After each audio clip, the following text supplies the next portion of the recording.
di sebelah selatan Masjid Jami' Lasem ini dianggap fenomenal karena tergolong sangat langka di Indonesia. Ya, namanya Museum Islam Nusantara.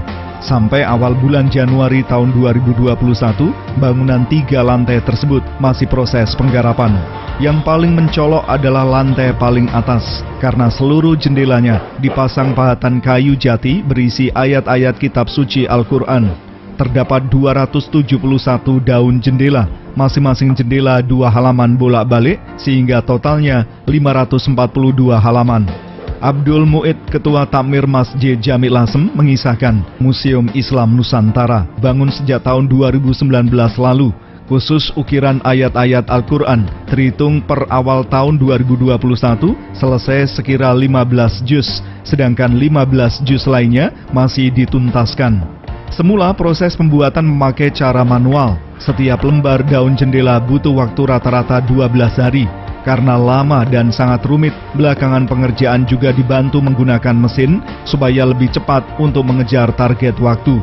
Dipilihnya ayat-ayat suci Al-Quran karena pegangan hidup umat Islam yang layak diabadikan. Setidaknya ketika orang datang melihat deretan jendela tersebut akan kembali ingat ajaran-ajaran kitab suci Al-Quran. Kita umat Islam hampir semuanya ikon yang paling untuk pegangan hidup juga Al-Quran. Jadi kita abadikan di dalam museum ini. Ya, wah ini Quran gitu. Ini mungkin sejarah di Jawa Tengah, terutama di Lasem juga. Iya, belum berada.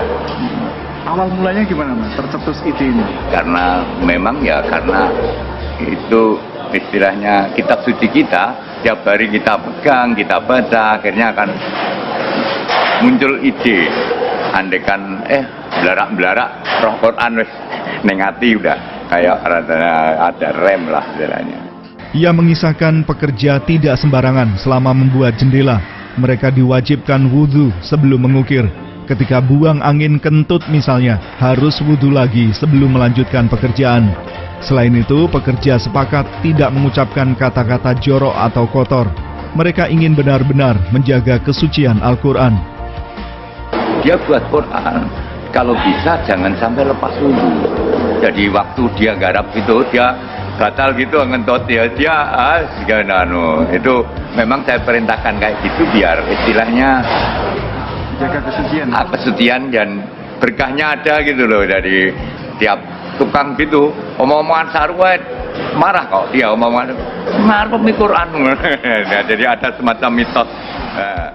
Abdul Mu'id menambahkan bentuk Museum Islam Nusantara menerapkan arsitek rumah gadang khas Minangkabau, Padang, Sumatera Barat karena sejumlah tokoh ulama Lasem adalah keturunan Sultan Minangkabau atau Mbah Jejeruk, salah satu murid Sunan Bonang.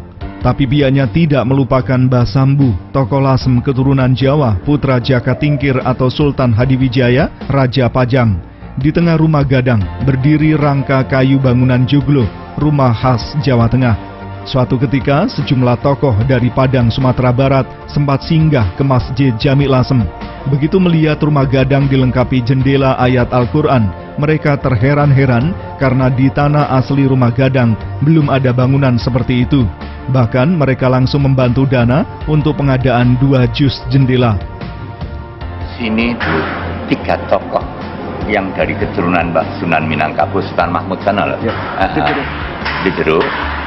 Itu muncul Mbah Maksum, lalu Mbah Gus Koyum, Mbah Khalil, lalu yang satunya lagi Mbah Masuki. Jadi istilahnya ada 3 tokoh keturunan yang di sini. Yang selain itu Mbah Sambu semuanya. Yang selain itu Mbah Sambu semuanya. Yang 3 tadi kok mengingat beliaunya, akhirnya saya buat Minang nih. Ya. Mungkin banyak orang bertanya kok Minang, nah banyak yang tanya gitu. Tapi tetap tidak meninggalkan Jawanya. Tidak meninggalkan Jawanya, tak buat atau paling atas. Itu joglo tetap. Gabungan ya. Iya, tetap wong Jawane njaluk dhuwur.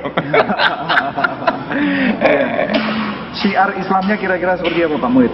Ya mudah-mudahan kayak gini itu kan akhirnya karena simbol-simbol seperti kitab suci Mbah Mahmud, kita ingat beliaunya otomatis ingat agama gitu aja.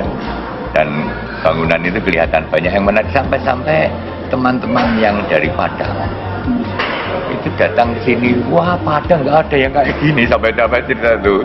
Kan Raja Padang pernah kesini, si namanya Bagindo atau siapa itu melihat heran ya.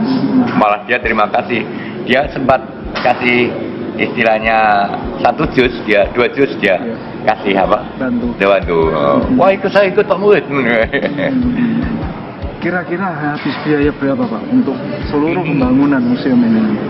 Kalau kemarin saya dikasih aspirasinya Gus Aziz, Pak Ganjar Jawa Tengah itu 2,5 miliar. Tapi ya belum selesai. Wong untuk Quran sendiri aja kan 30 itu 1 miliar sendiri kok. Andekan kok itu selesai semuanya. Bangunan ini mendapatkan pasokan bantuan dari pemerintah Provinsi Jawa Tengah 2,5 miliar rupiah. Karena ada penambahan lantai dari rencana semula, anggaran masih kurang. Apalagi untuk menyelesaikan jendela saja ditaksir menelan 1 miliar rupiah. Seorang pemerhati sejarah Lasem, Abdullah Hamid, membenarkan di Palembang, Sumatera Selatan memang sudah berdiri Museum Al-Quran Raksasa. Tapi di Lasem akan terasa berbeda karena dikombinasikan dengan konsep kota pusaka Lasem dan Masjid Jami' yang menjadi peninggalan penting penyebaran agama Islam pada abad ke-15. Tapi lebih dari itu, Abdullah Hamid sependapat, sama-sama memiliki fungsi syiar agama Islam agar membuncah ke seluruh pelosok negeri.